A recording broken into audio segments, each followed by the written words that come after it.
Tubus farinarius dulcissimo edulio ex lacte factus.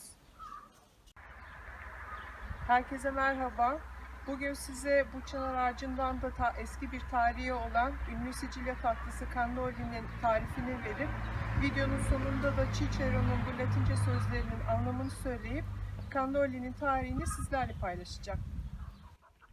Cannoli yapmak için gerekli olan malzemeler 250 gram un, 2 yumurta, 40 gram tereyağı,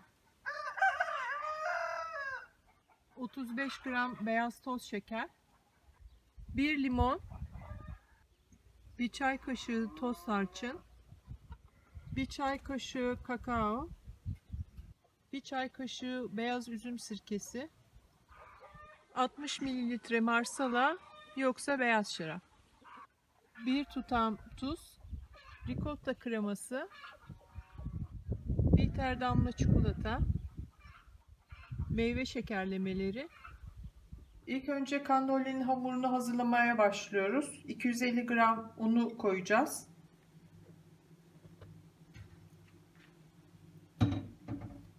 Ardından 35 gram toz şeker ekleyeceğiz.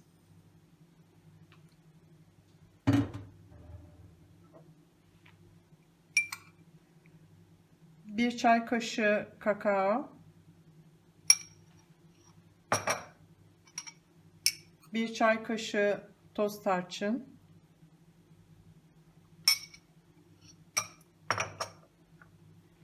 40 gram tereyağı oda sıcaklığında yumuşamış olacak. 1 tutam tuz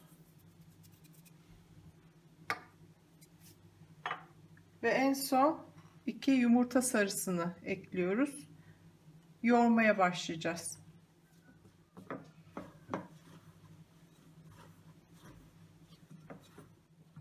Bütün malzemeler birbirine karışık toz haline geldikten sonra 60 mililitre beyaz şarabı ve 1 çay kaşığı beyaz üzüm sirkesini ekleyeceğiz.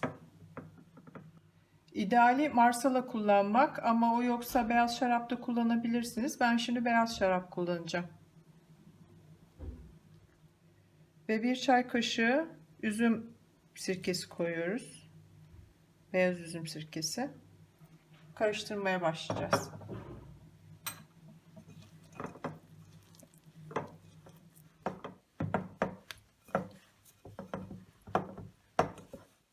Şimdi biraz limon rendeleyeceğiz. Beyazını almamamız gerekiyor yoksa acılaştırır. Bu kadar yeter. Bir de şurayı alalım. Şöyle arkasını temizleyelim. Yoğururken biraz güç sarf ediyorsunuz. Yoğurması zor çünkü sert hamur. Ama buzdolabına koyup dinlendirdikten sonra göreceksiniz ki hamur yumuşuyor.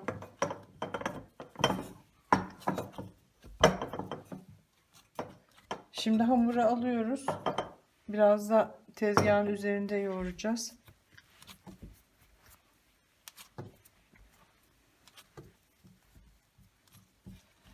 Hamurumuz hazır. Bunu streçleyip yarım saat buzdolabında dinlendireceğiz. Yarım saat sonra cannoli hamurunu buzdolabından çıkardık. Şöyle streçini açalım. Bakın yumuşadı hamur. Şimdi hamuru kolay açabilmek için hamuru ikiye ayıracağım. Böleceğim. Şöyle. İlk önce parçasını açacağım. Eğer tezgahınıza yapışmaya başlıyorsa o zaman biraz un serpersiniz. Yoksa normalde gerek yok.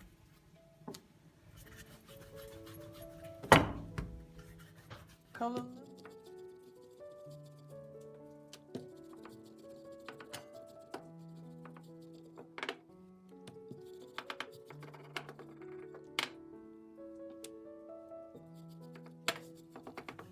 diğer geri kalan parçayı streçle sarmayı unutmayın. Öbür türlü kurur.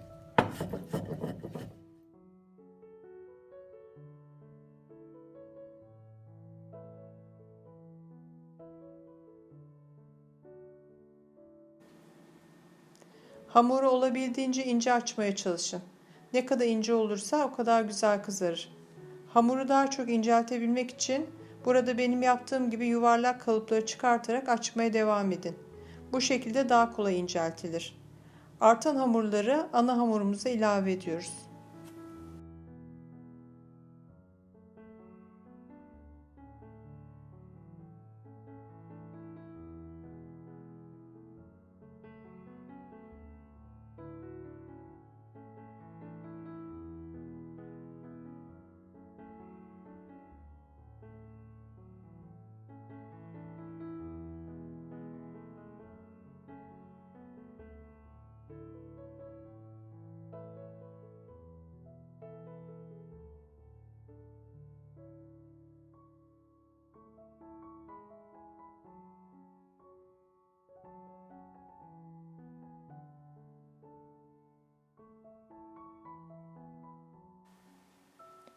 Cannoli kızartma kalıpları birkaç boyda olabiliyor.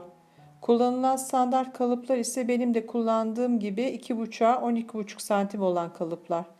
İyice inceltilmiş hamurlar bu kalıplara sarılarak kızartılıyor. Sarmadan önce bir kereliğine mahsus kalıplar yağlanıyor. Hamurlar kalıplara sarıldıktan sonra uçları yumurta akıyla hafifçe ıslatılıp açılmaması için yapışma yerleri iyice bastırılıyor.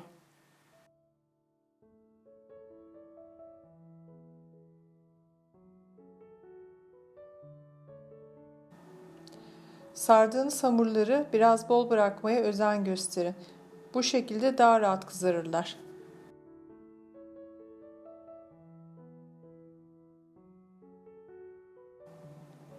Cannoli hamurları kızartma yağında 165-170 derecede kızartılıyorlar.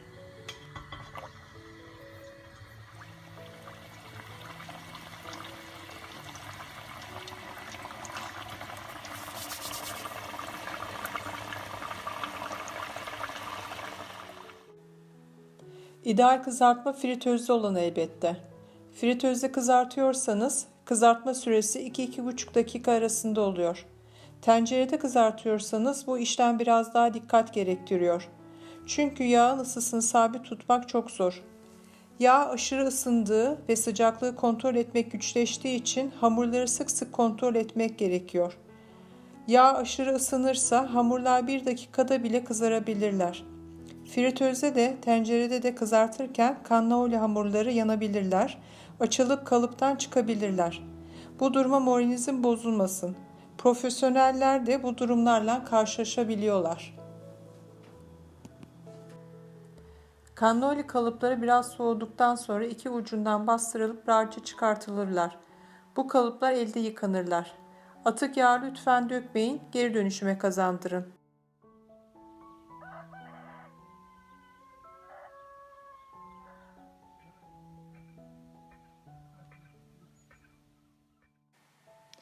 Cannoli hamurları yani çaldeler hazırlar. Şimdi sıra ricotta kremasını hazırlamaya geldi. Ricottanın hazırlanışını daha önceki bir videoda anlatmıştım. Videonun linkini açıklama kısmına koyuyorum. Ricottayı kaba boşaltıyoruz. Her 100 gram ricotta için 20 gram şeker ilave ediyoruz. Sonra bir çay kaşığı vanilya özütü ekliyoruz. Vanilya özütü yoksa vanilya esansı da kullanabilirsiniz. Ricotta krema haline gelince ve şeker iyice erinceye kadar blenderdan geçiriyoruz.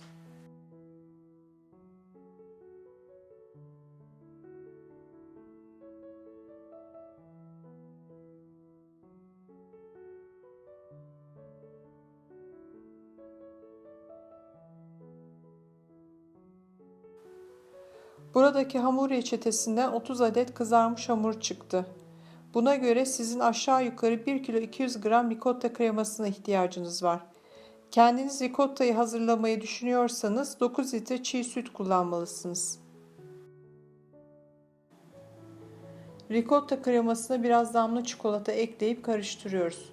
Sonra ister kaşıkla isterseniz krema torbasıyla çok sıkıştırmadan kızarmış hamurların içerisine ricotta kremasını koyuyoruz. Ricotta kremasını cannolileri yemeden hemen önce koyun. Yoksa hamur ıslanır ve hamurun gevrekliği yok olur. Çaldeler yani kızarmış cannoli hamurları cam bir kapta oda sıcaklığında 3 gün saklanabilirler.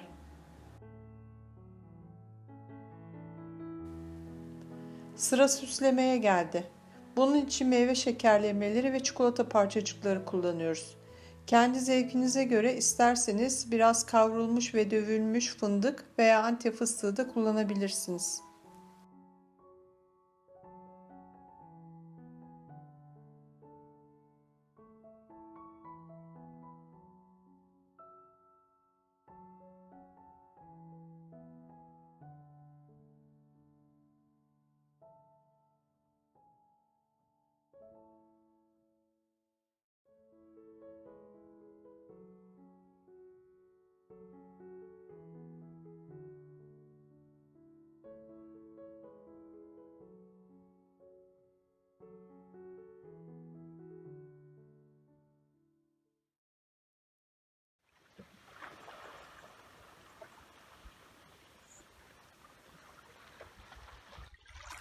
Cannoli'nin hikayesini anlatıp videoyu bitirmeye buraya geldim. Burası neresi? Soğuk Su. Soğuk Su'nun koy kısmı.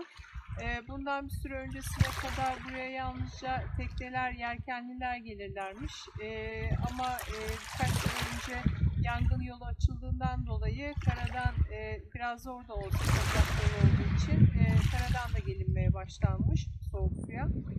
Ben 11 yaşındayken İtalyan Kız Ortaokulu'nda rahibelerden Latince'yi öğrenmeye başladım. İlerleyen yıllarda üniversite zamanlarında İtalyanca rehberlik yaparken bunun çok faydasını gördüm. Çünkü girdiğimiz müzelerde yazılı Latince kelimeleri okuduğum zaman İtalyanlar buna gerçekten çok şaşırıp nereden öğrendiğimi soruyorlardı.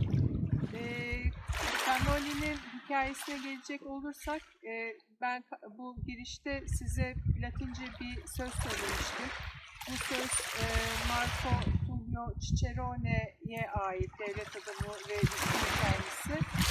Kendisi İsa'dan önce 70'de Cannoli'yi Sicilya'da yemiş ve şöyle söylemiş, İtalyancası şöyle: undan yapılmış tüp şeklinde bir hamurun içerisine sütten yapılmış bir krema doldurulmuş.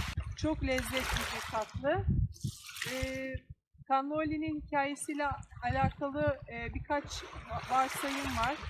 İki varsayım esasında aynı noktaya geliyor. Daha sonra Arapçası Kat al-Nisa, yani Kadınlar Kalesi olan Caltanissetta kasabasında, Sicilya'nın Caltanissetta kasabasında Saraçenler zamanı Sicilya birçok kereler, birçok kültürler tarafından işgal altına alınmış.